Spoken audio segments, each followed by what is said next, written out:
O mundo não se aprende todo de uma vez, mas pode oferecer o hábito de o acompanhar. Ao assinar o público, recebe ainda uma assinatura anual da GNP para oferecer aos mais novos, para que descubram o mundo à sua maneira e ao seu ritmo. Saiba mais em público.pt/assinaturas. Nós muitas das vezes romantizamos esta ideia de que um atleta é uma máquina e que está tudo bem. Não é verdade. Viva! Eu sou a Beatriz Paula. Eu sou o Guilherme Lopes. Eu sou a Mafalda Nora. E eu sou o João Almeida. Neste Repórter 360, tentamos quebrar a barreira que separa o desempenho físico do atleta e a sua saúde mental.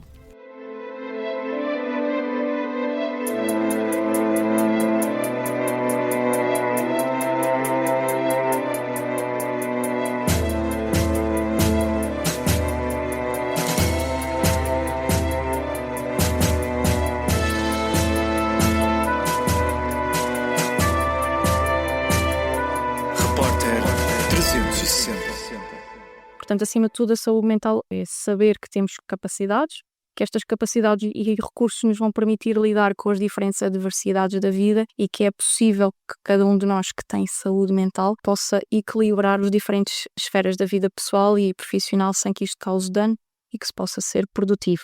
A saúde física do atleta é normalmente priorizada e as condições psicológicas passam facilmente a segundo plano. Mas afinal, do que é que falamos exatamente quando nos referimos à saúde mental? Vanessa Rosa é psicóloga desportiva e trabalha para desmistificar a questão. É um conceito que pouca gente tem noção do que é, porque se formos na rua e perguntarmos a alguém o que é saúde mental, poucas são as pessoas que nos conseguem responder o que é. E a saúde mental corresponde àquilo que é o estado de uma pessoa de conseguir perceber quais são as suas capacidades, de dar resposta às diferentes exigências que tem no seu contexto, seja profissional, seja pessoal, sem que estas lhe causem dano ou prejuízo e de forma que ela também seja produtiva, até porque esta última parte do ser produtivo já é aqui um pequeno indicador de que efetivamente a saúde mental possa já não estar na sua plenitude. Miguel Dias jogou basquetebol de competição durante vários anos. Hoje dedica-se ao acompanhamento psicológico de outros atletas enquanto mental coach. Foi a sua experiência pessoal que inspirou uma carreira ligada à mentalidade no desporto. Ter passado por várias coisas que me desafiaram e não foram muito fáceis, pensamentos de desistir, momentos em que tive falta de confiança e mesmo assim o meu rendimento era muito bom. A falta de confiança às vezes pode não impactar o rendimento porque naquele momento somos melhores que os outros atletas. Acima de tudo foi isso, foi a minha também dificuldade em lidar com as minhas emoções, algumas coisas que foram acontecendo e que eu perdi confiança, não sentia motivado. Seja em desportos coletivos ou individuais, no que diz respeito à saúde mental, não há intocáveis. Bárbara Tim é atleta da Seleção Portuguesa de Judo, campeã mundial universitária em 2017 e do Grande Slam de Paris 4 anos depois. Não esconde as dificuldades que acompanharam o seu percurso de sucesso em alta competição. Foi no Rio 2016, que era a minha casa até então, Rio de Janeiro. Eu era atleta da Seleção Brasileira e não tinha ido aos jogos. Continuei no desporto. Eu acho que ali eu tive algum problema, mas eu não busquei uma ajuda, assim. Mesmo com os meus psicólogos, eu falava sobre o rendimento. Ainda não me abria muito o lado pessoal, assim. Eu dizia que tinha medo, dizia que não estava confiante, mas não abria muito os meus sentimentos. E depois aqui em Portugal, percebi que me sentia muito triste, não tinha muitos motivos para estar triste. Ansiosa, tinha crises de choro e tudo mais, ansiedade, e fui em busca de um médico para ver se tinha alguma coisa ou se eu era assim mesmo, se esse era o meu novo eu. E felizmente tive essa coragem e foi aí que eu percebi que estava com depressão. Os desafios, os problemas a trabalhar, normalmente são basicamente os mesmos. É aquilo que acreditam, não são bons o suficiente, não sabem lidar com o erro, têm muitos pensamentos negativos durante o jogo e baixam o rendimento, não conseguem lidar tão bem com as emoções, seja no desporto coletivo ou individual. É por detrás de medalhas e troféus que se escondem as fases mais difíceis das carreiras desportivas. Joana Pinheiro é atleta de alto rendimento de ginástica rítmica pelo Sporting. As acrobacias que consistem hoje na sua ocupação começaram aos 4 anos. Eu sempre fiz isto muito na brincadeira, portanto era só mesmo para passar o tempo. Entretanto, uma das minhas treinadoras, quando eu tinha para aí uns 10 anos, pediu-me para eu ir treinar mais tempo e eu disse que sim. Decidi mudar de clube e comecei a evoluir muito em pouco tempo. E depois começamos a querer ganhar mais e mais, portanto... Ao início não era de todo com nenhum tipo de objetivo. Assim que mudo de clube e começo a ter melhores resultados, parece que é um vício de vencer e queremos sempre melhores resultados e depois sim, já tinha um objetivo. Mesmo com bons resultados, o caminho que se percorre para atingir os fins não é linear. 2024 foi o ano mais difícil que tive. Foi o meu terceiro ano de sénior, em que eu já queria melhores resultados. Portanto, os meus primeiros 2 anos de sénior eu defini como uma adaptação ao escalão, uma adaptação às grandes competições, e no terceiro ano já queria objetivos. Foi difícil devido às mudanças de corpo da puberdade, lesões que me impediram de treinar um mês, depois passa, mas não passa totalmente e ficamos sempre com essa dor. Lá está, eram os meus 17 anos e às vezes só queremos aproveitar a vida e pensamos, porquê é que eu estou a fazer isto? Porquê é que não estou a ir à escola e venho treinar todos os dias 7, 8 horas? Às vezes é difícil e por isso senti que precisava de ajuda psicológica e foi isso que fiz e fui à procura.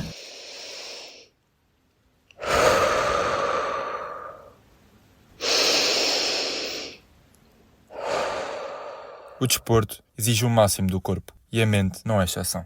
Uma das maiores dificuldades reside em lidar com o desequilíbrio entre a vida pessoal e a vida profissional.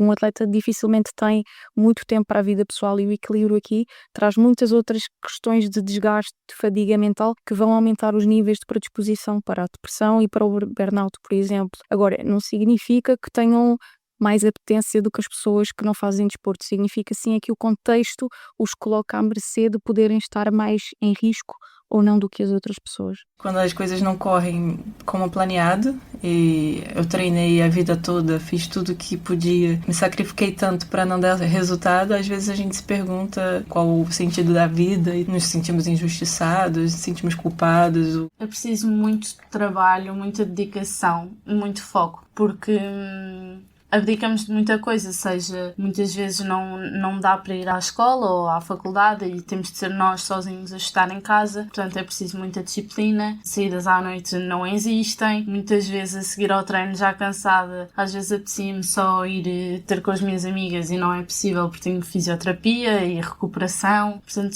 é sempre muito à base do trabalho e da disciplina e saber que nem sempre estamos motivados para treinar. E por isso, quando falta a motivação, é preciso haver disciplina. A saúde mental faz parte da educação desde o início. Lidar com o erro e aprender com o mesmo são hábitos pelos quais se deve torcer desde pequeninos. Também há muita dificuldade dos atletas mais jovens conseguirem aceitar o erro como parte do crescimento. Eles acham que errar é horrível, é mau. Mas a partir do momento em que eles deixam de errar, não estão a evoluir. Eu preciso de errar para crescer. Ok, primeiro eu erro, depois treino, domino, evoluo. E depois assim aumenta a dificuldade, vou errar novamente. Eu costumo sempre dizer, quando um atleta, por exemplo, de basquete, começa a jogar basquete, a driblar, ele tem que aprender a driblar, ou seja, vai driblar, a bola vai bater no pé, a bola vai para longe, vai correr, vai buscar a bola outra vez, dribla com a mão direita. Ok, dominou. Depois, mão esquerda, vai errar outra vez, a bola vai para longe, vai treinar, vai melhorar. Porque os miúdos mais novos acabam por ser esponjas, acabam por absorver toda a informação e o conhecimento que eu transmito e aplicam e depois ficam super felizes por mudarem, conseguirem e veem diferenças de semana após semana. Os atletas, por exemplo, 28, 30 anos, conseguem mudar, mas já há uma bagagem por trás. Eu tinha muitos altos e baixos, portanto, se uma prova corresse muito mal, eu ia muito abaixo. Somos nós que criamos os problemas e é normal errar e é normal falhar, mas a forma como abordamos o tema e a forma como pensamos na forma como falhamos é que faz a diferença. E se eu pensar que errei muito e que já não sei fazer bem aquilo, isso só me vai deitar muito mais abaixo. Competitividade, pressão e bem-estar. As palavras-chave que caracterizam o mundo do desporto abrem portas à questão do acompanhamento psicológico. O desporto exige muito da pessoa, tanto a nível mental, além de ajudar também para a prevenção de certas doenças mentais. Também implica bastante, se for um atleta de alto rendimento, há muita pressão envolvida e isso pode afetar o psicológico e depois a saúde ou o social dentro da pessoa. É benéfico não só os atletas, como os estudantes, como qualquer pessoa, qualquer profissão, ter esse acompanhamento se for necessário e acredito que isso é essencial tanto no desporto como noutras áreas, para não só evoluirmos e metermos a nossa capacidade a 100%, como também para apoiar quando às vezes temos uma quebra, não só em nível físico, mas a quebra psicológica afeta também o físico, então para haver aqui um equilíbrio. Acredito mesmo que todos os atletas iam beneficiar se tivessem ajuda mental, um acompanhamento mental, um mental coach, com um psicólogo, com alguém. Lá está. Agora, é importante haver esse compromisso, porque eu deste lado sei que vou dar 100%. Do outro lado, se a pessoa não der 100%, é mais difícil. Estes atletas são expostos a contextos de muita pressão. Diariamente são expostos ao escrutínio público, diariamente convivem aqui com um jogo que corre menos bem. Pronto, o atleta é altamente criticado. Às vezes é preciso ajudá-los a perceber que estas pessoas que criticam são aquelas que não estão no teu dia-a-dia. Portanto, o psicólogo aqui tem este papel de ir ajudando neste sentido, porque há muitas valências da vida de um atleta e até dos treinadores que os psicólogos podem ajudar a fazer aqui o equilíbrio e salvaguardar aqui também a saúde mental. Hoje em dia tenho um mental coach e um psicólogo e as estratégias que utilizo e trabalhamos mais é para saber lidar com o stress, com, lá está, a pressão que eu meto em mim nas competições, aqueles minutos antes da competição que só me apetece chorar, porque quando lido com a pressão a minha ferramenta é chorar, portanto é adotar exercícios que me ajudem nesse sentido. Para tratar da higiene mental, pode ser procurada a ajuda de profissionais. As diferenças entre um psicólogo do desporto e um mental coach são subtis, mas existem. Eu costumo dizer que a diferença, assim muito simples, entre um psicólogo e um mental coach é que o mental coach foca-se muito do presente para o futuro. Obviamente também se vai resolver algumas questões do passado, porque isso faz todo o sentido, tem que ser, não é? Mas foca-se muito do presente para o futuro e dar algumas ferramentas, mas mais na parte de desenvolver habilidades e capacidades e definição e conquista de objetivos. Enquanto que um psicólogo, a meu ver, trata outro tipo de assuntos um pouco mais profundos, como ansiedade, depressão, também trabalha com a parte emocional, mas a nível mais profundo. Eu acho que os dois são importantes. E até acho que há atletas que podiam ter os dois. Todos os atletas deveriam ser acompanhados por psicólogos do desporto. E isto porquê? Porque os psicólogos do desporto trabalham em campo, a maioria, ou pelo menos assim deveria ser. Trabalhamos com evidências científicas, olhamos para o comportamento. Aqueles que estão integrados no contexto dos atletas, por norma, têm um conhecimento muito mais alargado e conseguem integrar a intervenção individual com o atleta com a intervenção coletiva. E isto acaba por ser uma mais-valia. A negligência da saúde mental dos atletas é uma prática uniforme e comum a todos os cantos do mundo. Também os clubes portugueses fazem parte dessa amostra. Sei que há muitos clubes que já têm esse tipo de apoio. Eu acho que todos os clubes deviam ter, obviamente, mas não é a nossa realidade. Então acho que o atleta tem que procurar ajuda extra, porque há clubes que dão essa ajuda, claro que sim, mas há clubes que não dão, não é? E se nós queremos chegar ao topo, temos que começar de algum lado. Temos que pedir essa ajuda também. Acredito que ainda há um grande trabalho a ser feito. E isso vai ser feito a partir dos clubes, das federações, das associações, do treinador. É uma pirâmide mesmo que é assim, de cima para baixo, né? E tem sido feito. Talvez o tempo e continuar falando, continuar em cima desse tema, cada vez de uma forma mais natural, e vai fazer com que as coisas mudem daqui a um tempo. Desporto e saúde mental, uma relação que sempre existiu, mas nem sempre foi lógica aos olhos de muitos. Será que este tema, outrora tabu, tem hoje a atenção dos portugueses? Para uma parte da sociedade, acho que ainda é visto como... Lá está, como um sinal de fraqueza, como não sabemos, não temos resiliência e, portanto, somos mais sensíveis. Somos flores de estufa. Tem que haver mais desmistificação de tudo o que se está a passar, porque ainda é um pouco tabu, as pessoas não falam tanto. Eu acho que sim, já estamos a evoluir cada vez mais com a psicologia, a terapia constante. Antigamente era mais, quem vai ao psicólogo é maluco. E não é verdade, mas sim, tem que haver mais.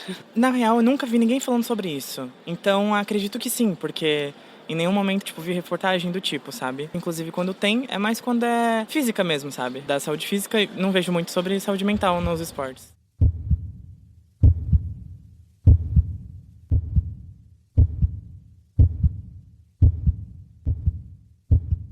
Quando falamos de saúde mental é difícil descrever o conceito. Então é pensarmos numa mesa quando vocês estão a estudar, e eu digo-lhes muitas vezes isto, se vocês estiverem na escola e tiverem uma mesa que está a abanar, o que é que por norma se faz? Coloca-se um papelinho e continua-se a fazer o trabalho, só que a mesa vai continuar a abanar. E isto é um bocadinho o que acontece com a nossa saúde mental, que ela vai nos avisando que não estamos bem, ou estamos mais cansados, ou cognitivamente não prestamos tanta atenção, não estamos a ser tão produtivos no trabalho. E o que é que fazemos? Ignoramos, continuamos a trabalhar o tal papelinho debaixo da mesa até que há um dia que há limites e a nossa saúde diz: eu já não consigo mais. Eu diria que a maior pessoa que não respeita a saúde mental é o próprio. Então eu, ao longo dessa carreira, se alguém não respeitou a minha saúde mental, várias vezes fui eu mesma, que não ouvi o meu corpo, que não ouvi minha mente. Tenho tentado ser mais consciente quanto a isso, principalmente em campeonatos, no dia a dia, a forma como eu vejo o treino, como eu quero ser atleta hoje, o que eu quero representar. O ambiente que rodeia o atleta é tão ou mais importante que os seus próprios hábitos. Figuras de referência como os pais ou os treinadores também têm um papel essencial. Os meus pais tentam sempre compreender e apoiam qualquer que seja a minha decisão, mas nem sempre compreendem aquilo que eu sinto, porque eles sempre me deram tudo, sempre me apoiaram em tudo, e isso também faz com que não percebam porque é que não estou feliz naquele momento, porque sempre me deram tudo e sempre tive tudo. Mesmo que estejam todos os dias connosco, treinadores que passam... Aliás, eu passo mais tempo com as minhas treinadoras do que com os meus pais. Mas lá está, elas não conseguem perceber aquilo que eu estou a sentir. Elas veem muitas horas no treino, mas é impossível saberem. Portanto, há sempre muita incompreensão, embora haja força de vontade para compreender. Não é possível compreender a 100%. Só nós é que conseguimos perceber aquilo que nós sentimos. Não, mais ninguém sabe aquilo que nós estamos a passar. Os pais têm um papel muito grande, porque o ídolo, né, o papel de referência que a criança tem, primeiro são os pais. É fundamental conscientizar os pais de como apoiar o filho, porque ele está desenvolvendo ali como pessoa. E é muito importante também que os treinadores sejam acompanhados, porque senão, se só a base estiver acompanhada e o ambiente onde o treino for tóxico, o treinador for muito autoritário, não saber gerir bem os atletas, fica na mesma, assim. O atleta vai desenvolver a mente, vai perceber que ali não é o lugar dele, vai sair, enfim, e perde-se um potencial. Falo com os treinadores, claro que é importante garantir o sigilo, que o que o atleta fala não passa para o treinador e o que o treinador fala connosco também não vai passar. Para os profissionais de saúde, a raiz do problema passa pela secundarização da pessoa enquanto ser humano. Vanessa Rosa e Miguel Dias insistem que se existe um atleta é porque antes disso existe uma pessoa. Primeiro temos que perceber que atrás de um atleta há sempre uma pessoa e que qualquer pessoa tem problemas, tem adversidades e sente. Portanto, é perfeitamente normal e deveria ser normalizada esta questão de que os atletas também têm questões associadas aqui à saúde mental. Eu falo por mim, quando eu era atleta, mesmo na liga, psicólogo, mental coach, que é isso? Não, eu tenho que ir para o pavilhão, lançar, mas depois também não tenho as ferramentas necessárias para conseguir evoluir. Não sei quem sou, não sei o que é que me está a limitar, porque eu sou um robô, não é? Porque estou naquela rotina diária, treino, escola, treino, casa. Ou seja, 2 treinos, 3 treinos por dia. Nós somos robôs, somos máquinas, não nos conseguimos observar e às vezes o que acontece é que um atleta que tem muito potencial, depois não consegue chegar lá, porque depois também não tem essa base. Começa muito por a pessoa se desconstruir, analisar e avaliar a sua vida pessoal e a vida enquanto atleta, porque lá está, por trás do atleta existe uma pessoa e essa pessoa é que tem que ser trabalhada. Eu digo que trabalho com atletas, mas eu trabalho com pessoas, não é? E quando nos deparamos com casos destes, seja entre família, entre amigos ou conhecidos, que atitude é que devemos adotar? Perguntaria se ele quer falar alguma coisa, porque eu acho que conselhos nesse momento não são bem-vindos, porque a gente só imagina o que se passa na cabeça da pessoa, a gente não tem noção do sofrimento ou da dor que a pessoa está passando naquele momento, e é diferente da dor física, né, que se vai à fisioterapia, o joelho está lesionado, você vê ele inchado, mas a cabeça a gente não conseguimos ver e às vezes tentamos ter um bom ato, mas dando conselho, achamos que é só empatia, mas às vezes é só o nosso ego dizendo, olha, eu vou ajudar. E às vezes tentando ajudar a gente acaba atrapalhando. Quem está em sofrimento precisa ser ouvido. O melhor jeito da gente ajudar talvez seja ficar calado e ouvir o que o outro tem a dizer. São fases e enquanto não passa, procurem ajuda, porque vai fazer a diferença. Embora não queiram, eu sei que não vão querer, eu também não queria, nunca quis, mas é importante falar com alguém e nem sempre os pais conseguem ajudar, ou amigos, ou namorado, ou etc. Portanto, é importante procurar ajuda e são fases e não estão sozinhos. Falar sobre eles próprios não deve ser um tabu e procurar ajuda ou dizer eu quero ter esta pessoa a trabalhar comigo não deve ser nunca uma vergonha, muito antes pelo contrário. Deve ser olhado como algo que os pode otimizar e levar até a atingir níveis de performance e de bem-estar psicológico muito mais elevados do que aqueles que teriam até então. Eu diria que é um ganho, portanto eu diria que é falar, procurar e aceitar que juntos, com mais profissionais a ajudar no processo, é sempre mais fácil pelo menos chegar mais próximo daquilo que um atleta quer. É tentar não ter vergonha porque é sobre a pessoa e sem a pessoa não há atleta. Esta reportagem foi produzida por mim, Mafalda Nora. Por mim, João Almeida. Por mim, Beatriz Paula. E por mim, Guilherme Lopes. O design é de Carlota Real e de Cláudia Martina. A sonoplastia do genérico de Luís Batista. Acho que sabe,